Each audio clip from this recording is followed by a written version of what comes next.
খুব কথা হচ্ছে। দাদা ছিলেন ভরত। ভরত তিনি প্রভু যখন এসে সিংহাসন গ্রহণ করলেন, তখন ভরত এসে কি করলেন? ভরত এসে সেই সন্ন্যাস নিয়ে তিনি বনভ্রমণ করে আশ্রম তৈরি করে সেখানে ভজনা করা শুরু করলেন। ভরত তখন একটি হরিণ শাবককে পেলেন। তিনি প্রসাদরত হরিণ শাবকটি জলে ভেসে যাচ্ছিল, উদ্ধার করে তাকে একটু তৃণগুল্ম খাওয়াতেন, একটু দুধ খাওয়াতেন। আস্তে আস্তে হরিণের প্রতি মোহ জন্মে গেল। মরণের সময় চিন্তা করলেন, ছোট্ট হরিণটি বাঘে যদি ধরে নিয়ে যায়, হরিণে ধরে নিয়ে যায়, পরের জন্মে কি করলেন? হরিণ টুকে যায়। তাহলে প্রভু শ্রী রামচন্দ্র তার অঙ্গকান্তি থেকে তৈরি। যদি ভরত হরিণের কথা চিন্তা করতে করতে হরিণ টুকে জন্ম নেয়, আমাদের যদি হরিতে অভক্তি থাকে, অশুদ্ধতা থাকে, তাহলে আমাদের কি অবস্থা হবে? একটু কৃপা করুন, একটু হরিতে ভক্তি করুন। ভগবান মাধব পাটনি ভগবানের কাছ থেকে বর চেয়ে নিলেন একবার মাত্র হরি কথা যদি সে শ্রদ্ধার সাথে হয়। কতবার বলেছেন? 1 কোটি বার বলেন। একবার যদি শ্রদ্ধার সাথে অনন্য চিন্তা আনতো, সম্পূর্ণ বিশ্বাস, ভক্তিটা কার রূপে হতো? প্রহ্লাদের মতো। তাহলে ভক্তিটা কার রূপে, কার মতো থাকবে? প্রহ্লাদের মতো। ভক্তিটা কার মতন হবে? ধ্রুবের মতো। ভক্তিটা কার মতন হবে? সেই আমাদের যমরাজের যিনি অবতার ছিলেন, যার নাম ছিলেন মহাভারতে বিদুর। বিদুর তিনি যমরাজ ছিলেন। বিদুর যখন দ্রৌপদীর বস্ত্রহরণ হলো, সেদিনই তিনি সংসার ত্যাগ করে চলে গেলেন। বলেন এই আর্যাবত্যের সব নাশ হয়ে যাবে প্রত্যেক ব্যক্তি। বিদুর মানে কি? তিনি দূরদৃষ্টি সম্পন্ন, তিনি দূরে দেখতে পারেন, তার নাম হচ্ছে বিদুর। যিনি ভবিষ্যতে দেখতে পান, এই সংসারে বিদুর। বিদুর আপনিও হতে পারেন। প্রভু শ্রী রামচন্দ্রের শ্বশুরকে বিদেহী রাজজনক বলা হতো। মৃত্যুর পরে কি হবে তিনি প্রত্যেকটি ক্ষণে সে কথা উপলব্ধি করে কর্ম করতেন বলে তার নাম হচ্ছে বিদেহী রাজ। বিদুর কেন বলা হতো তার নাম? বিদুর কেন বলেন? বিদুর মানে তিনি দূরকে আপন, দূরকে দেখতে পারতেন, দূরকে নিকটে দেখতে পারতেন, এই জন্য তার নাম হচ্ছে বিদুর। প্রত্যেকটি নামের চমৎকার চমৎকার তাৎপর্য রয়েছে। একটু কৃপা করুন, একটু শান্তভাবে শ্রবণ করুন, আর কিছু হতে হবে না। প্রভু বলেছেন যে বা কেউ বুঝে বা না বুঝে কেউ, বলেন হরি কথা এসেছো এখানে, তোমরা কেউ ভগবানের ছাতা তলে এসেছো, যদি ছাতা ছিদ্র হয়ে যায়, যদি কৃপা বৃষ্টি হয়, তাহলে সবাই ভিজে যাবে। এখানে বৃষ্টি হলে তো আমরা সবাই ভিজে যাবো, যাবো কি?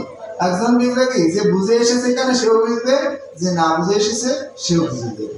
ভগবানের কৃপা দৃষ্টি যার উপরে পড়বে, যত দূরে যাবে। কাকভূষণটি মহাপ্রভুর কাছে বলছেন যে প্রভু আমার সংসারে মোহ হয়েছে, 4 যুগের আগে নিয়ে এসেছেন, বললেন যে আমার তো মোহ দূর করে দাও। তা বললেন হরিকথা শ্রবণ করলে মোহ দূর হয়ে। তা বললেন যে তুমি একটু হরিকথা শোনাও, তুমি তো সাক্ষাৎ জগদীশ্বর। তা বললেন আমিও একজনের কাছ থেকে হরিকথা শুনি। তার কাছ থেকে? রায় রামানন্দের কাছ থেকে। কাকভূষণটি গেলেন রায় রামানন্দের কাছে হরিকথা শুনতে। কাকভূষণটি তখন হরিকথা সেই রায় রামানন্দ বলছেন তার 21 যোজন দূরে। কত দূরে? 21 যোজন দূরে। দূর থেকে নৃত্য করতে করতে ফিরে এসছেন। এই গেছে, মনে করেন এই পাঠিয়ে দিলাম, ওই কিছুক্ষণ পরে গোপাল ফিরে এসেছে।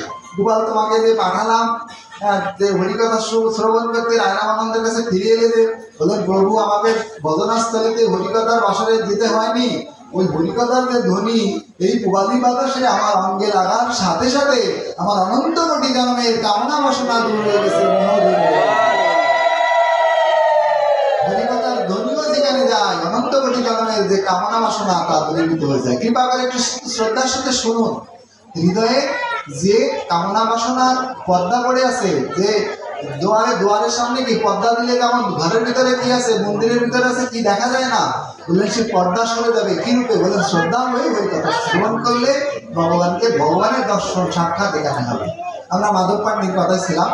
মাধব পাটনি বললেন প্রভু একবার শ্রদ্ধার সাথে যদি কেউ হরিকথা শুনে বর প্রদান করতে হবে, তোমাকে কথা দিতে হবে, তুমি তাকে তোমার চরণ প্রাপ্ত করে দেবে। কথা দিলেন। বলেন তথাস্থ। বলেন এবার তো পার করো। বলেন প্রভু তোমাকে তো নৌকায় উঠানো যাবে না। বলেন কেন উঠানো যাবে না? বলেন প্রভু আমি ওই নিষাদরাজের কাছে তোমার গুণমহিমা শ্রবণ করেছি, আমি শুনেছি যে অহল্যা, বলেন প্রভু আমার একটা স্ত্রী, আমি একটা স্ত্রী, এই নৌকা চলে, আমার ভাঙা নৌকা, আমার নৌকায় কেউ উঠতে চায় না, কারণ এখানে অনেক ভালো ভালো নৌকা চলে। আমার ওই ময়ূরপঙ্খী নৌকা আছে, আমার ভাঙা নৌকায় নদীর মধ্যখানে গেলে ডুবে যাওয়ার উপক্রম হয়, জল শোষণ করতে হয়, ডুবে যাওয়ার ভয় আছে। এই জন্য ভক্তরা ওঠে না, অনেক কষ্ট করে দুটো একটা হাতে পায়ে ধরে দুটো একটা প্যাসেঞ্জারকে যখন উঠায়, ওই যা সামান্য কড়ি পায় সেই কড়ি দিয়ে আমার স্ত্রীকে চালায়। একটা স্ত্রী চালাতে পারি না, এখন যদি দুটো স্ত্রী হয়ে যায় তাহলে সংসার কি করে চলবে? তখন প্রভু আবার মিস্ত্রি আসছেন, বললেন তোমার একটা স্ত্রী আমাকে পার করলে তোমার দুটো স্ত্রী কি করে হয়ে যাবে? বললেন প্রভু আমি বিদ্যা বুদ্ধি না থাকতে পারে, কিন্তু আমি ওই যুবকের কাছে তোমার মহিমা শুনেছি, তুমি ওই যে অহল্যা পাষাণে পা দিয়েছিলে, ওই পাষাণও একটা মানবী হয়ে গেছিল। প্রভু তুমি আমার নৌকায় পা দিলে যদি আর একটা নারী হয়ে যায়, তাহলে দুটো বউ হয়ে যাবে, বাড়ি নিয়ে যেতে হবে। চিন্তা করুন কি স্তরে মাধবের চিন্তা। একদিন হরিকথা শুনেছেন, যা একদিন কখন স্কুলে যাননি, একদিন হরিকথা শুনে তিনি কি জ্ঞানী, তার আত্মার চেতনা কি রূপে জেগে গেছে একদিনের হরিকথা শুনে। ভোগ সান্ডালের কাছ থেকে ছিলেন, ভোগ সান্ডাল কি শুদ্ধ ভক্ত ছিলেন, শুদ্ধ বৈষ্ণব ছিলেন। তখন বললেন তাহলে আমার কি করতে হবে? বলেন প্রভু তোমার এই চরণ তোমাকে বললেন তাহলে কি আমার পার হওয়ার কোনো উপায় নেই? বলেন একটা উপায় আছে প্রভু। তা বললেন কি? বললেন তোমার এই চরণ ধুলি, বলে তোমার চরণের কোনো দোষ নাই, তোমার চরণের ধুলির দোষ। তুমি চরণ ধুলি যদি ধুয়ে নৌকায় হতো, তাহলে তোমার আমি তোমাকে নৌকায় নিতে পারি।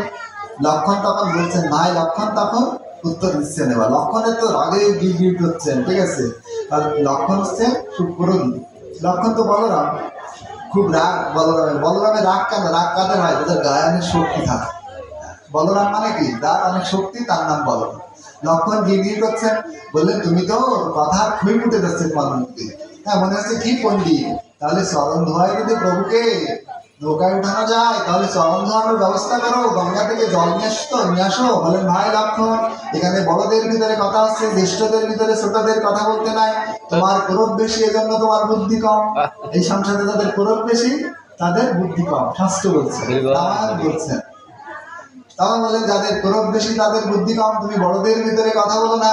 বলেন ওই প্রভুর ওই যে গঙ্গার যে ধারা বহমান স্রোতধারা, বলেন ওটি তো প্রভু বৈকুণ্ঠ থেকে, তার চরণ থেকে, সেই বিরজা নদী থেকে এসেছে, ওটা তো প্রভুর কৃপা এসেছে। বলেন প্রভুর জল নিয়ে যদি প্রভুর চরণ ধোয়, তাহলে আমার মহিমা কি?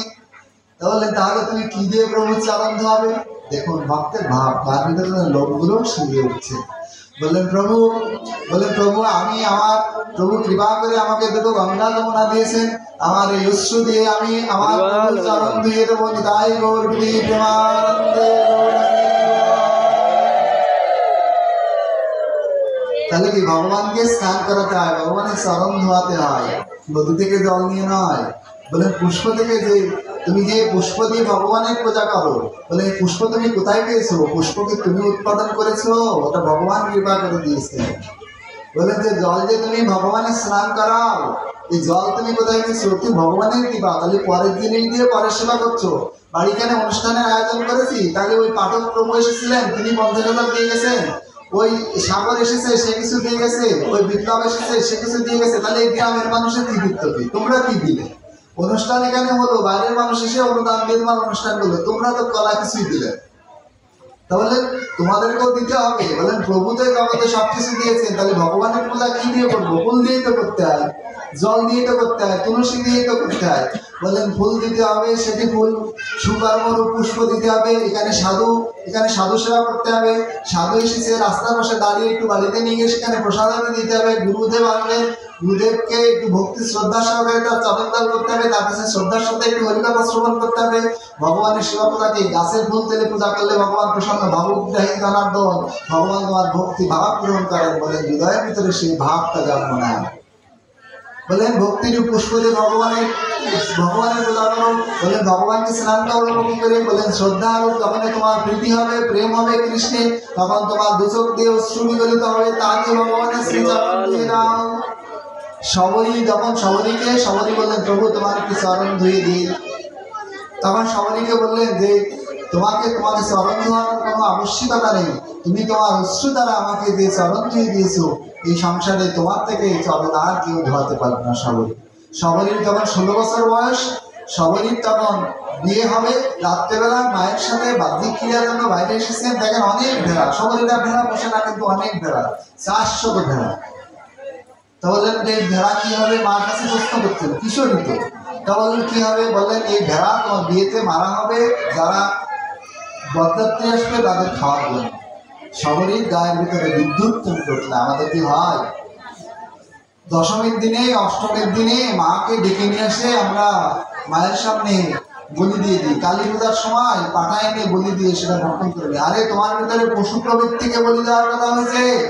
তোমার ভিতরে অন্যের নারীদের দেখলে চোখটা চকমক করে ওঠে, হৃদয়টা চকমক করে ওঠে। অন্যের স্ত্রীর দিকে তাকালে অন্যের কষ্টের কন্যার দিকে তাকালে তোমার চকমক করে ওঠে। বললেন তোমার ভিতরে যে পশু আছে, এই কালী পূজার এই পুণ্যতিথিতে তোমার ভিতরে সেই পশুকে বলি দাও, জ্ঞানরূপ খড়গ দ্বারা বলি দাও। আমরা একটু কালী তত্ত্বের দিকে যাবো, আমরা একটু রাম মহিমা কীর্তন করে নিই। আমরা দীপাবলিতে আসি। তো তখন সেই মাধব বললেন যে লক্ষণ ভাই, আমি প্রভুর ওই গঙ্গা যমুনা দ্বারা স্নান করাবো না, প্রভুকে চরণ ধরবো না, আমি আমার অশ্রু দ্বারা আমি ভগবানের শ্রী চরণ দিয়ে দেবো। সেই মাধবের চোখ দিয়ে সে পিস্কিরির ন্যায় সে জল যেমন ট্যাপ ছেড়ে দিলে যেমন জল পড়তে থাকে, প্রভু সেই রাঙা চরণে প্রভুকে একটা ডুঙার ভিতরে একটা ওই যে সেচন তন্ত্রের ভিতরে দাঁড় করিয়েছেন। তা ওটা একটা থালার মতো, একটা ঝিনুকের মতো। প্রভু যখন দাঁড়িয়েছেন তখন সেই একটা দোল খাচ্ছে, তখন এরকম হেলাধুলা করছে। তখন বলছে প্রভু তখন হেলাধুলা করছে, বলে প্রভু তুমি আর দুদিন পরে বনবাস সম্পন্ন করে চক্রবর্তী সম্রাট হবে, তোমার এত কোন বুদ্ধি হলে তুমি চক্রবর্তী সম্রাট কি রূপে হবে? বাবাকে ছেলে বলছেন তোমার এত বুদ্ধি কম কেন বাবা? চিন্তা করুন, তিনি চক্রবর্তী সম্রাট, ছেলে ছোট্ট 5 বছরের ভালো হবে, বাবা তোমার এত বুদ্ধি কম কেন? তোমার ঘাট ধরে কান ধরে বোলালে যে একটু সামনে যেতে হয়, তোমার সে বুদ্ধি নাই। সম্রাটকে বলছেন ছেলে সে বুদ্ধি নাই, একটু ডকডক শব্দ করতে হয়, একটু ডকডক শব্দ করো, ঘোরা যেমন যায়, তোমার বুদ্ধি নাই, তুমি রাজ্য চালাতে পারো। মাধব পান্ডে বলছেন যে প্রভু তোমার তো বুদ্ধি কম কেন? তাহলে প্রভু তখন বলেন কি বুদ্ধি কম? তা বললেন যে এই যে তুমি কাঁপাকাঁপি করছো, তুমি তো পড়ে যাবে। তা বললেন এখন কি করতে হবে? বলে আমার মাথায় হাত দাও, আমার মাথায় হাত দিয়ে দাও, মাথায় হাত দিয়ে তাহলে তো তুমি কাঁপনি হবে না, তুমি তো পড়ে যাবে না। দূর থেকে সীতা ঠাকুরানী বলছেন, বলে মাধব অহো ভাগ্য তোমার, ব্রহ্মা বিষ্ণু মহেশ্বর যার চরণ পায় না, যার কৃপা পায় না, তুমি সেই চরণ পেয়েছো, একসাথে মাথায়ও সেই কৃপার হাত পেয়েছো। তাই প্রভু যখন কৃপাবশত সে মাথায় হাত রাখলেন। আপনাদের সবার প্রশ্ন হতে পারে যে মাধব কেন হতো? এখানে গুহক কৃপা পেতে পারতেন, গুহক হচ্ছে প্রভুর বন্ধু সখা, কিন্তু মাধব কৃপা পাচ্ছেন কেন? মাধব কৃপা পাচ্ছেন এ কারণে, প্রভুকে একটু চেয়ে দেখুন, প্রভুকে কখন চেয়েছেন, হে গোবিন্দ পুত্ররূপে এসো, হে মাধব কৃপা করো, একটু কৃষ্ণের প্রীতি দাও, ভগবানকে একটু শুদ্ধ হৃদয়ে দেখেছো কখনো? মাধব পূর্বজন্মে তিনি ছিলেন একটা কচ্ছপ। তিনি কচ্ছপ ছিলেন, ক্ষীরোৎসাহী বিষ্ণুরূপে তখন প্রভু লীলা করেছিলেন। তখন কচ্ছপটি প্রভু সে রাঙাচরণ একটু শোয়ার জন্য বারবার আসতেন। মা তখন লক্ষ্মী দেবী প্রভু চরণ সেবা করতেন, বারবার যখন ওই চরণ সেবা করার জন্য আসতেন, মা জানকী তখন বারবার ওই কচ্ছপটিকে সরিয়ে দিচ্ছেন। শিশু যখন ঘুমিয়ে থাকে, কোনো পিপিলিকা কোনো পোকা আসলে, কোনো প্রাণী আসলে মা কি করেন? বারবার সরিয়ে দেন। প্রভু তখন তিনি বিশ্রামে আছেন, তিনি শয়ন একাদশীর পর থেকে তিনি 6 মাস ঘুমিয়ে থাকেন, তিনি বিশ্রামে আছেন, বারবার যখন সরিয়ে দিচ্ছেন, প্রভু তো অন্তর্যামী, তিনি অন্তরে তো দেখতে পাচ্ছেন। তো তখন প্রভু একবার কি করলেন? চরণ দিয়ে জোরে এসে কচ্ছপটাকে এত দূরে নিক্ষেপ করে দিলেন। তখন বললেন যে প্রভু আমি পশুজনী বলে কৃপা করে আমাকে চরণ দিলে না, বলেন যা পরের জন্মে যখন রামরূপে জন্ম নেব তখন তোকে কৃপা করে দেবো। তাহলে পশুজনীতে হয়ে প্রভু চরণ প্রার্থনা করেছিল, এই জন্য ওই যে মাধবকে কৃপা করছেন। একটু পশুজনীতে ভগবানের মিনতি প্রার্থনা করেছিল, বললেন পশুজনীতে ভগবান কৃপা করতে পারেন না, মনুষ্যজনী জন্ম না, তাই এই জন্মে মাধব কৃপা পেয়ে যাচ্ছে। মাধব তখন সেই চোখের জল দিয়ে প্রভু চরণ দিয়ে দিলেন। প্রভুকে তখন প্রভু বলেন আমি তো মাটিতে নামলে মাধব আবার চরণে ধুলি লেগে দেবে, বলেন প্রভু তোমাকে কোলে করে নৌকায় উঠাবো। নৌকায় উঠালেন প্রভুকে। লক্ষণ আর মা জানকী সীতা ঠাকুরানী নৌকা উঠলেন। নৌকা কিছু দূর নিয়ে গিয়ে তখন মাধব আবার একটা কাণ্ড শুরু করলেন। কি করলেন? তখন ওই নৌকাকে ঘোরাতে শুরু করলেন। নৌকাকে যখন নদীর ভিতরে ঘোরাতে শুরু করলেন, যখন ঘোরাতে তখন প্রভু তখন বললেন লক্ষণ, তখন বলছেন যে মাধব তুমি নৌকাকে থামাও, নৌকাতে ঘুলের ভিতরে নৌকা ঘোরালে মা জানকী আছে, ভ্রাতা লক্ষণ আছে, এখানে নিষাদরাজ আছে, সবাই ডুবে যাবে, এখানে খরস্রোতা নদী, সবার প্রাণ চলে যাবে। বারবার তখন রক্ষা করতে বলছেন। তখন লক্ষণ তীর ধরেছেন, তখন লক্ষণকে বলছেন থামো লক্ষণ। তখন নৌকা থামিয়েছেন। তখন মাধবকে বলছেন যে প্রভু, বলেন মাধব তুমি নৌকা ঘোরাচ্ছিলে কেন? বলেন প্রভু তোমাকে শিক্ষা দেওয়ার জন্য ঘোরাচ্ছিলাম।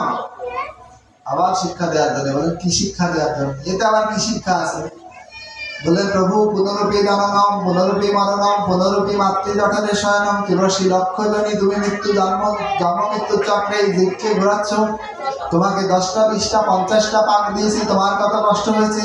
তাহলে এই জগতের জীব পশুজনীদের মনে করেন একটা শালিক রূপে জন্ম নিয়েছে, বৃষ্টি হয়েছে, তার ঘর নেই, কত কষ্ট।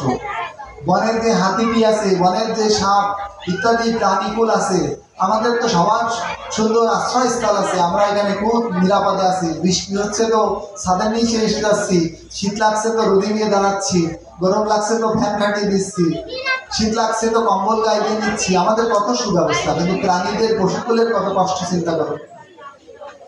বললেন প্রভু জন্ম মৃত্যু চক্রে এই জগতের জীব তোমাকে কত ডাকছে, তুমি তাদেরকে জন্ম মৃত্যু চক্রে তুমি যে 84 লক্ষ জনী ভ্রমণ করাচ্ছ। তোমাকে আমার কাছে কথা দিয়ে যেতে হবে, না হলে নদীর মধ্যিখানে তোমাকে ফেলে রেখে যাব, তোমাকে নদীতে ডুবিয়ে দেবো, তোমাকে কেউ আর ডাকবে না। বলে তোমাকে জগতের জীবের জন্য কৃপা করে দিতে হবে। যদি তোমাকে হা নিতাই হা গৌর বলে কেউ ডাকে, হা রাম বলে ডাকে, তাকে তোমার চরণ পাইয়ে দিতে হবে। নিদান সব শব্দটির সাথে শ্রদ্ধা শব্দটি যুক্ত আছে। শ্রদ্ধার সাথে ভগবানকে ডাকতে হবে। উদ্ধব মহারাজ ভগবানকে বললেন যে ভগবান এই যে নববিধা ভক্তিতে তুমি ভগবান প্রত্যেক ভক্তকে তুমি কৃপা করো, তাহলে একবারে ভক্তি কেন দিয়ে দাও না? বলেন একবারে ভক্তি কেন দিয়ে দাও না? বলেন ভক্তি দেই না উদ্ধব এই কারণে, বলেন মধু সংগ্রহ করার জন্য ফুলের কাছে গেলে হয় না। মধু তো ফুল থেকে পাওয়া যায়, কি থেকে পাওয়া যায়? মধু তো কোথায় থাকে? ফুলেই থাকে। মৌমাছি সেটা আহরণ করে তার চাকে রাখে। বললেন ঠিক, ভক্তি আমার কাছে থাকে বটে, কিন্তু এটি আমি প্রদান করতে পারি না। যদি ভক্তি পেতে হয় সাধু সঙ্গে হরিকথা শ্রবণ করতে হয়। মৌমাছি যখন ফুল যদিও মধুর উৎস, কিন্তু ফুলের কাছে যেমন মধু থাকে না, মধু থাকে মৌমাছির কাছে। যদিও আমি ভক্তির উৎস, কিন্তু ভক্তি শুনতে হয়, ভক্তি পেতে হয় সাধু সঙ্গে হরিকথা শ্রবণ করতে হবে, তাহলে হৃদয়ে ভক্তি ধর্ম